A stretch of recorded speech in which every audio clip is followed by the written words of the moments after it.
اعوذ باللہ من الشیطان الرجیم بسم اللہ الرحمن الرحیم۔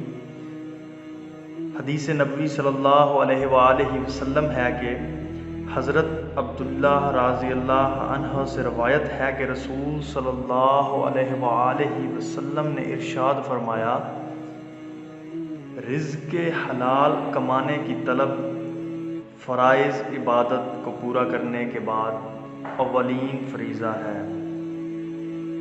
کسب حلال کی اہمیت و فضیلت۔ اس حدیث میں رزق حلال کی فضیلت اور اہمیت پر زور دیا گیا ہے۔ اسلام ایک مکمل ضابطہ حیات ہے۔ اس میں زندگی کے تمام پہلوؤں کے متعلق جامع ہدایت فراہم کی گئی ہے۔ اسلام نے حصول معاش کا ایک جامع تصور پیش کیا ہے۔ کسب حلال کی اہمیت کا اندازہ آپ صلی اللہ علیہ وآلہ وسلم کے اس فرمان سے بخوبی ہو جاتا ہے کہ اسے بنیادی فرائض میں سے ایک اہم فریضہ بیان فرمایا ہے، کیونکہ تمام عبادات کی قبولیت کا انحصار رزق حلال پر ہے۔ حضرت سعد بن ابی وقاص رضی اللہ عنہ نے آپ صلی اللہ علیہ وآلہ وسلم سے عرض کی کہ یا رسول صلی اللہ علیہ وآلہ وسلم، آپ دعا فرمائیں کہ اللہ تعالیٰ میری دعا قبول فرمائے۔ حضور صلی اللہ علیہ وآلہ وسلم نے جواباً ارشاد فرمایا، لقمہ حلال کا انتظام کرو، دعا خود بخود قبول ہوگی۔ کمائی کے جائز و ناجائز ذرائع۔ اسلام نے حصول معاش کے لیے ان ذرائع کے اختیار کرنے کی تلقین کی ہے جو کہ جائز ہیں، کیونکہ کسب حلال سے مراد کھانے کے وہ ذرائع ہیں جنہیں اللہ تعالیٰ اور اس کے رسول صلی اللہ علیہ وآلہ وسلم نے جائز قرار دیا ہے۔ محنت کر کے کمانا، جس میں انسان کی ذہنی اور جسمانی مشقت ہو، حلال ہے، اور جس مال میں انسان کی محنت اور مشقت کو دخل نہ ہو، اس کے حرام ہونے میں کوئی شبہ نہیں، جیسے جوا، سٹا وغیرہ۔ آپ صلی اللہ علیہ وآلہ وسلم نے حرام کی مذمت کرتے ہوئے فرمایا، جس شخص کو اس بات کی پرواہ نہیں کہ مال کہاں سے آ رہا ہے، تو اس بارے میں اللہ تعالیٰ کو بھی کوئی پرواہ نہ ہوگی کہ اسے دوزخ کے کون سے حصے میں دھکیل دے۔ رزق حلال سے انسانی زندگی برکات سے معمور ہو جاتی ہے۔ رسول صلی اللہ علیہ وآلہ وسلم کو محنت مزدور کرنے والوں سے محبت تھی۔ آپ صلی اللہ علیہ وآلہ وسلم نے فرمایا، مزدور کو اس کے پسینہ خشک ہونے سے قبل اس کی مزدوری دو۔ آپ صلی اللہ علیہ وآلہ وسلم کا فرمان ہے کہ جو شخص 40 روز تک حلال روزی کھاتا رہے جس میں حرام کی ذرہ برابر آمیزش نہ ہو، اللہ تعالیٰ اس کے دل کو نور سے بھر دیتا ہے اور اس کے دل میں حکمت کے سوتے پھوٹنے لگتے ہیں، یعنی اعمال صالحہ کا صدور و توفیق کسب حلال سے ہی ممکن ہے۔ قرآن مجید میں اللہ تعالیٰ نے اپنے نبیوں کو حلال رزق کھانے کا حکم دیا ہے۔ اے رسولو، پاکیزہ رزق کھاؤ اور اچھے عمل کرو۔ اہل ایمان کو بھی رزق کھانے کا کہا۔ ارشاد باری تعالیٰ ہے، اے ایمان والو، ہمارے دیے ہوئے پاکیزہ رزق میں سے کھاؤ۔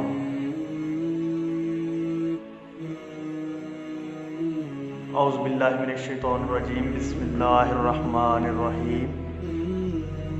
حدیث نبوی صلی اللہ علیہ وآلہ وسلم ہے کہ حضرت عبداللہ رضی اللہ عنہ سے روایت ہے کہ رسول صلی اللہ علیہ وآلہ وسلم نے ارشاد فرمایا، رزق حلال کمانے کی طلب فرائض عبادت کو پورا کرنے کے بعد اولین فریضہ ہے۔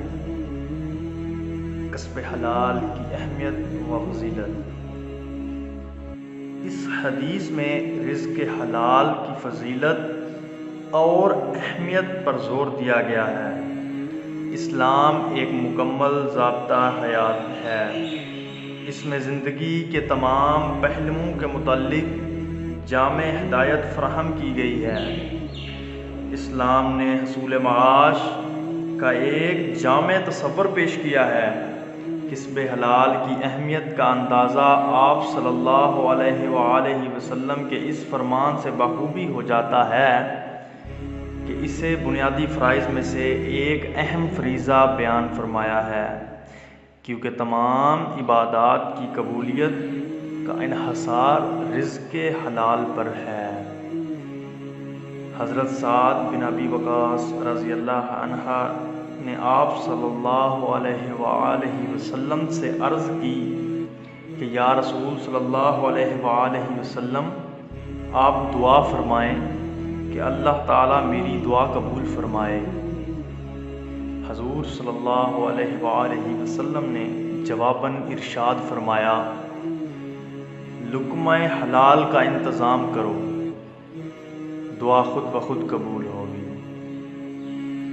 کمائی کے جائز و ناجائز ذرائع۔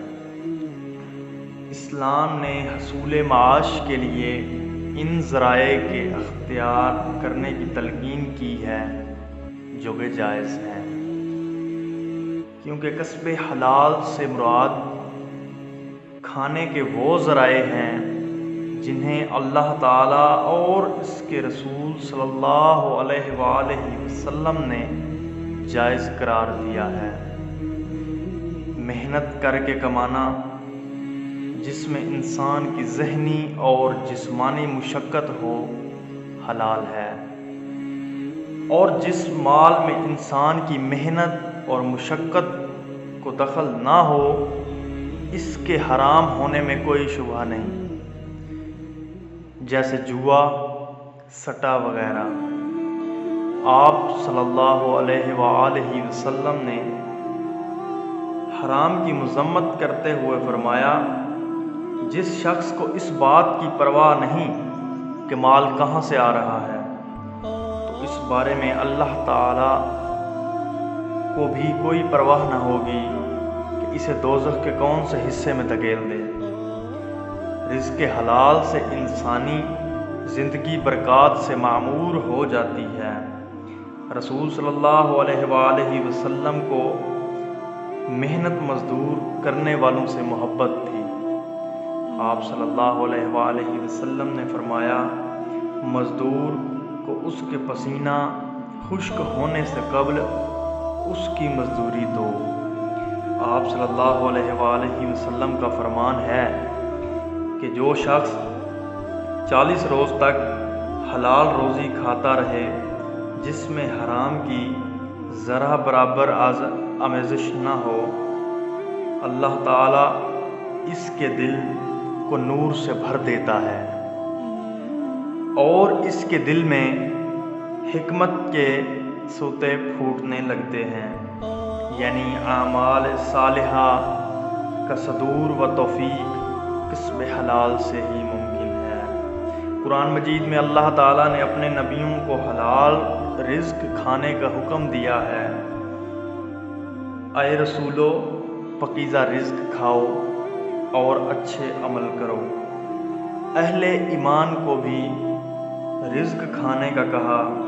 ارشاد باری تعالیٰ ہے، اے ایمان والو،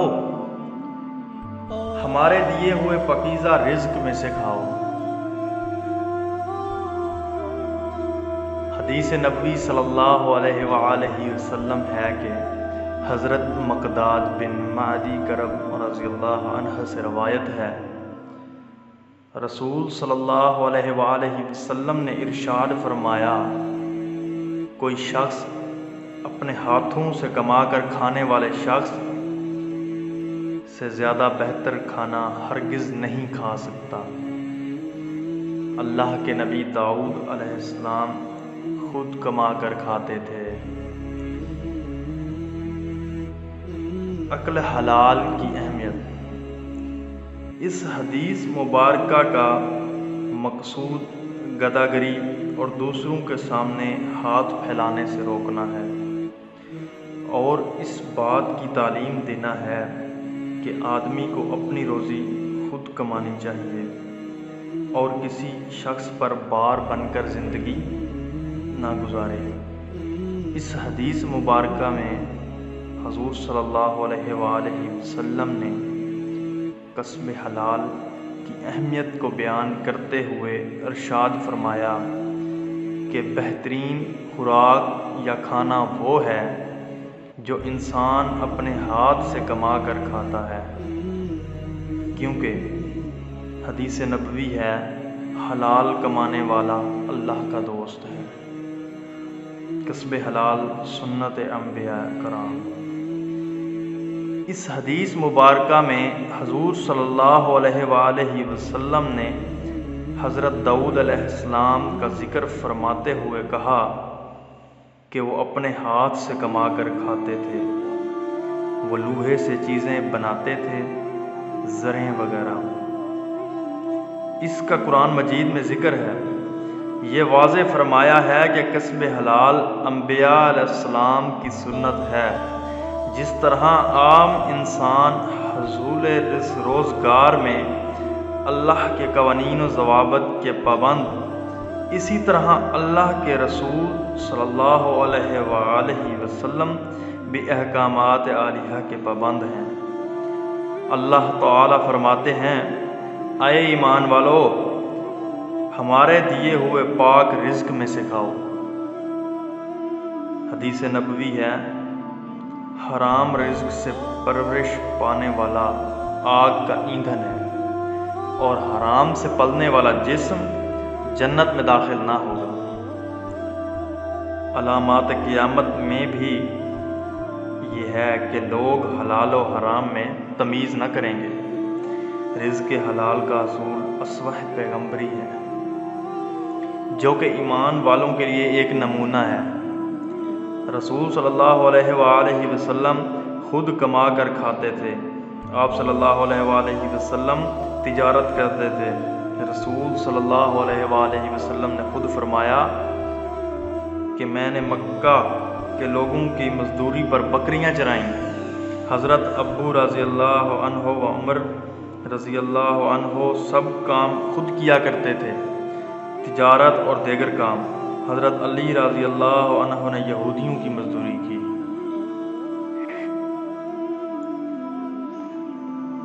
حدیث نبوی صلی اللہ علیہ وآلہ وسلم ہے کہ حضرت عبداللہ بن مسعود رضی اللہ عنہ رسول صلی اللہ علیہ وآلہ وسلم سے روایت کرتے ہیں کہ قیامت کے دن کوئی شخص اپنی جگہ سے اپنا پاؤں ہٹا نہ سکے گا جب تک اس سے 5 باتوں کے بارے میں پوچھ نہ لیا جائے گا۔ اس سے حساب نہیں لیا جائے گا کہ اس نے اپنی عمر کہاں برس کی، اپنی جوانی کن کاموں میں گزاری، مال کہاں سے کن ذرائع سے کمایا، کہاں کہاں خرچ کیا، اور اپنے علم کے مطابق کیا عمل کیا۔ اب میں اس کی تشریح کرتا چلوں۔ عمر کن کاموں میں گزاری؟ رسول صلی اللہ علیہ وآلہ وسلم نے فرمایا، میری امت کی اوسطاً عمر 60-70 سال کے درمیان ہوتی ہے۔ اس کا ابتدا سے آخر تک فرشتے ریکارڈ رکھتے ہیں۔ ارشاد بانی ہے، ہمارے قاصد ان کے پاس لکھتے ہیں۔ ایک اور جگہ فرمایا، جو لفظ بھی بولا جاتا ہے لکھنے والا موجود ہوتا ہے۔ اچھے کام کیے تو وہ ریکارڈ ہوتے ہیں، برے کیے تو وہ بھی ریکارڈ ہوتے ہیں۔ ارشاد الہی ہے، جو ذرا برابر اچھے عمل کرے گا دیکھ لے گا، جو ذرا برابر برے عمل کرے گا دیکھ لے گا۔ رسول صلی اللہ علیہ وآلہ وسلم نے فرمایا، اچھا شخص وہ ہے جس کی عمر لمبی ہو اور وہ اچھے عمل کرے، اور برا وہ ہے کہ جس کی عمر لمبی ہو اور عمل برے کرے۔ جوانی کا سوال۔ جوانی انسان کی عمر کا بہت اہم حصہ ہوتی ہے۔ اس میں صلاحیتیں مکمل ہوتی ہیں۔ جو کام کرے گا وہ جوش و جذبے سے کرے گا۔ اللہ تعالیٰ نے سورۃ الکہف میں ان نوجوانوں کی تعریف کی ہے جو اہل ایمان تھے اور توحید پر قائم تھے۔ حدیث میں اس نوجوان کا شخص خصوصاً ذکر آیا ہے جس نے اللہ کی عبادت میں جوانی گزار دی۔ اس کو اللہ قیامت کے روز عرش کے سایہ کے نیچے جگہ دے گا۔ اسی طرح صحابہ میں کثرت نوجوانوں کی تھی جنہوں نے اسلام کے لیے کام کیا۔ مال کا سوال اور مال خرچ کرنے کا سوال۔ مال کی آمد اور خرچ کرنے کا سوال ہوگا۔ مال کو حلال ذریعے سے کمایا جائے۔ حرام خوری سے کمایا ہوا مال اللہ کے ہاں کوئی وقت نہیں رکھتا۔ حدیث میں ہے، حرام کمانے والوں کی دعا قبول نہیں ہوتی۔ آپ صلی اللہ علیہ وآلہ وسلم نے فرمایا، بہت سے پراگندہ غبار آلود سر آسمان کی طرف ہاتھ اٹھائے دعا کرتے ہیں، اے رب، مگر اس کا کھانا حرام، پینا حرام، لباس حرام اور غذا حرام، اس کی دعا کیسے قبول ہوگی؟ اسی طرح خرچ کرتے ہوئے اسراف سے منع کیا گیا، بلکہ قرآن مجید میں فضول خرچی کرنے والے کو شیطان کا بھائی قرار دیا گیا ہے۔ رسول صلی اللہ علیہ وآلہ وسلم نے وضو کرتے ہوئے فضول پانی ضائع کرنے سے منع فرمایا۔ صحابہ کرام رضی اللہ عنہم نے پوچھا کہ وضو میں اسراف ہے؟ فرمایا، ہاں، اگرچہ تم جاری نہر پر بیٹھے ہو۔ علم کے متعلق سوال۔ پانچواں سوال علم کے متعلق ہوگا کہ اس علم پر کیا عمل کیا۔ کتب احادیث اور کتاب اللہ میں علم حاصل کرنا فرض ہے، لیکن علم کے متعلق سوال۔ پانچواں سوال علم کے متعلق ہوگا کہ اس علم پر کیا عمل کیا۔ کتب احادیث اور کتب اللہ میں علم حاصل کرنا فرض ہے، لیکن اس پر عمل ضروری ہے۔ قرآن مجید میں ارشاد ہے، کیا اندھے اور دیکھنے والے برابر ہو سکتے ہیں؟ اللہ تعالیٰ نے فرمایا، کیا جاننے والے اور نہ جاننے والے برابر ہو سکتے ہیں؟ ایک حدیث میں آپ صلی اللہ علیہ وآلہ وسلم نے فرمایا، عالم کی عابد پر فضیلت ایسے ہے جیسے میری آپ صحابہ کرم میں سے ادنا پر، لیکن علم پر عمل ضروری ہے۔ رسول صلی اللہ علیہ وآلہ وسلم نے معراج کی رات کچھ لوگوں کے ہونٹ کنچیوں سے کٹے ہوئے جہنم میں دیکھے تو جبریل علیہ السلام نے بتایا، یہ آپ کی امت کے بے عمل عالم ہیں۔ اسی طرح ایک حدیث میں رسول صلی اللہ علیہ وآلہ وسلم نے فرمایا، بدترین سے بدترین بھی علماء ہوں گے اور بہترین سے بہترین بھی علماء ہوں گے۔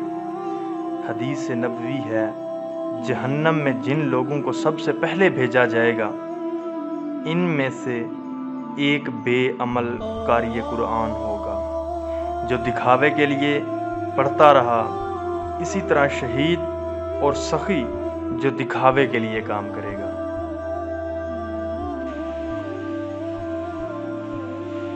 حضرت عمران بن حسین رضی اللہ عنہ سے روایت ہے کہ رسول صلی اللہ علیہ وآلہ وسلم نے فرمایا، میری امت کا بہترین زمانہ میرا زمانہ ہے، پھر وہ لوگ جو ان سے ملیں گے ان کے بعد ہوں گے، پھر وہ لوگ جو ان سے ملیں گے۔ حضرت عمران فرماتے ہیں، میں نہیں جانتا کہ اس کے بعد 2 زمانوں کا ذکر کیا تھا یا 3 کا۔ آپ صلی اللہ علیہ وآلہ وسلم نے فرمایا، پھر ان کے بعد ایسے لوگ ہوں گے جو گواہی دیں گے، لیکن ان سے گواہی طلب نہیں کی جائے گی، وہ خیانت کریں گے اور انہیں امین نہیں بنایا جائے گا، وہ نظر مانیں گے لیکن اسے پورا نہیں کریں گے، ان میں سے موٹاپا ظاہر ہو جائے گا۔ ایک روایت میں ہے، وہ قسمیں اٹھائیں گے جبکہ انہیں قسمیں اٹھانے کے لیے نہیں کہا جائے گا۔ قرن سے کیا مراد ہے؟ قرن زمانہ کو کہتے ہیں اور قرنی میرا زمانہ سے مراد وہ زمانہ یا دور ہے جس میں آپ صلی اللہ علیہ وآلہ وسلم موجود تھے، یعنی آپ صلی اللہ علیہ وآلہ وسلم کا زمانہ حیات۔ زمانوں میں آپ صلی اللہ علیہ وآلہ وسلم کے زمانے کو اس لیے فضیلت ہے کہ آپ صلی اللہ علیہ وآلہ وسلم کی موجودگی میں اللہ کی طرف سے براہ راست وحی نازل ہو رہی تھی اور ہر معاملہ میں براہ راست رہنمائی میسر تھی۔ خیرمتی، میری امت کا بہترین حصہ مراد صحابہ کرام رضی اللہ عنہم اور پھر تابعین اور پھر تبع تابعین ہیں۔ صحابی جس نے حالت ایمان میں آپ کو دیکھا اور اسی پر اس کا انتقال ہوا، اور وہ تابعی جس نے ایمان میں کسی صحابی کو دیکھا، اور تبع تابعی سے مراد جس نے حالت ایمان میں کسی تابعی کو دیکھا۔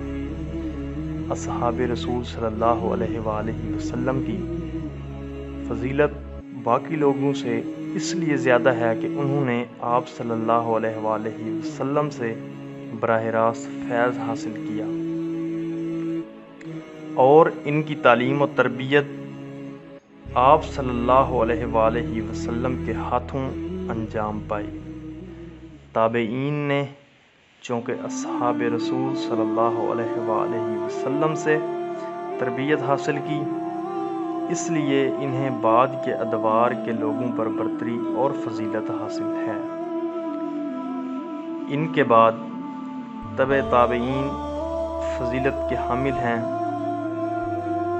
ان حضرات کی وجہ فضیلت تقوی اور اتباع سنت ہے۔ رسول صلی اللہ علیہ وآلہ وسلم کی تربیت بھی ان کو حاصل تھی۔ رسول صلی اللہ علیہ وآلہ وسلم نے فرمایا، میرے صحابہ کے متعلق اللہ سے ڈرتے رہو، میرے بعد ان کو نشانہ تنقید نہ بنانا۔ جو ان سے محبت کرتا ہے میری محبت کی وجہ سے کرتا ہے، اور جو ان سے بغض رکھتا ہے اس کو مجھ سے بھی بغض ہے۔ آپ صلی اللہ علیہ وآلہ وسلم نے 10 صحابہ کو جنتی قرار دیا جن کو عشرہ مبشرہ کہا جاتا ہے۔ اسی طرح عام صحابہ کرام رضوان اللہ اجمعین کی فضیلت کے متعلق بہت سی قرآنی آیات اور احادیث نبویہ ہیں۔ کتب احادیث میں مناقب صحابہ کو تفصیل سے بیان کیا گیا ہے۔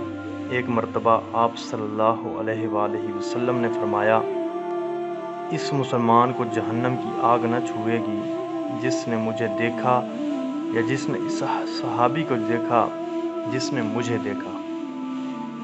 بعد کے ادوار میں پیدا ہونے والی برائیاں۔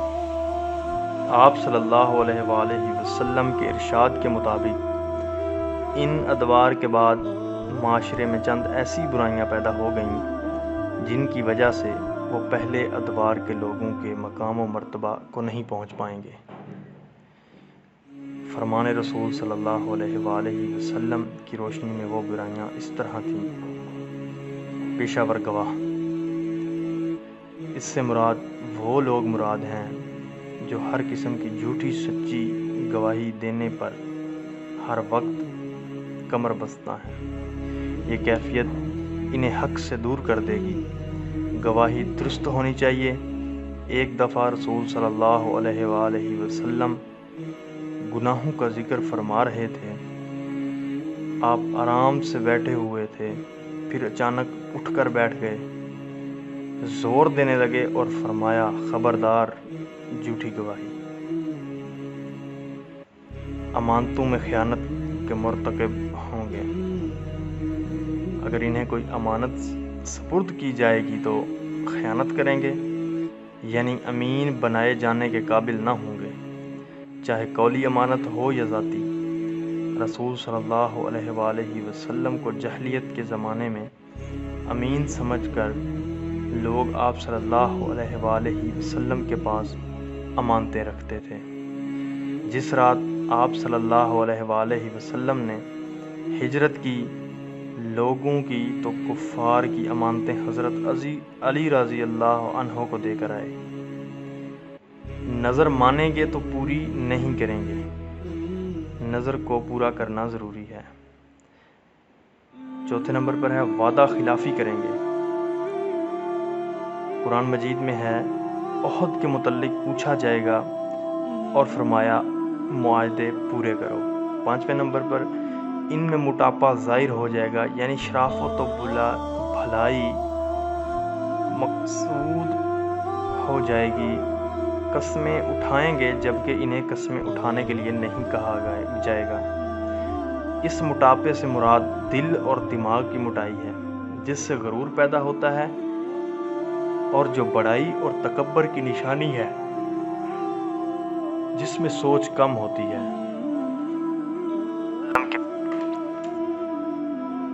حدیث نبوی صلی اللہ علیہ وآلہ وسلم ہے کہ حضرت ابو بکر صدیق رضی اللہ عنہ سے روایت ہے، وہ فرماتے ہیں، جب میں غار ثور میں حضور صلی اللہ علیہ وآلہ وسلم کے ساتھ تھا تو میں نے حضور اکرم صلی اللہ علیہ وآلہ وسلم کی خدمت میں عرض کیا، اگر غار کے کنارے پر کھڑے ہوئے لوگوں میں سے کوئی شخص اپنے پاؤں کی طرف دیکھ لے تو وہ ہمیں بآسانی دیکھ سکتا ہے۔